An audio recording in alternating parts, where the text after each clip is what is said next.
পারিবারিক জীবন, ব্যক্তি জীবন, সেই জীবনটা আমি একটু শান্তিপূর্ণভাবে যাপন করে তারপর আমি বছরে একটি দুটি কাজ করতে চাই। ভীষণ ভালো লাগছে। হয় কি, একটা কাজ আমরা যে কাজটা করি এই কাজটা তো টিম ওয়ার্ক, মানে একজন শুধু ভালো অভিনয় করলেন তাতে করে না জিনিসটা একটা জায়গায় গিয়ে দাঁড়ায় না। যখন দলগতভাবে একটা আমি বলবো যে টিমটা যখন ভালো হয়, একজন ভালো পরিচালক, ভালো চিত্রনাট্য যেই টিমটা লিখেছে তারা, ভালো সিনেমাটোগ্রাফার খসরু ভাই ছিলেন আমাদের বহিমিয়ান ঘোড়ার সিনেমাটোগ্রাফার, এবং সহশিল্পী আমার সহশিল্পী মোশাররফ করিম এবং আরও যে আর্টিস্টরা ছিলেন তারা প্রত্যেকেই তো, আমরা যে কাজটা করি মূলত এটি টিম ওয়ার্ক, এবং এই কাজের যখন কাজটি ভালো হয় বা এর সাফল্য কোনোভাবেই একজন ব্যক্তির উপর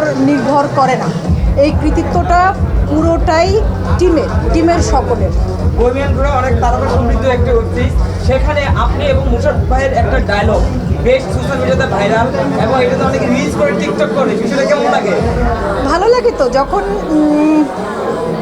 মানে একটা কাজ যখন দর্শকরা এত পছন্দ করে এবং সেই কাজ নিয়ে বিভিন্ন রকম এক্সপেরিমেন্ট করে তারা নিজেদের মতো করে, আমার চোখে পড়েছে অনেক রিল, অনেক টিকটক, ছোট্ট ক্লিপ কেটে ভালো লেগেছে। দর্শকদের এত ভালোবাসা পেয়েছে দুটো চরিত্র বা একটি সিরিজের।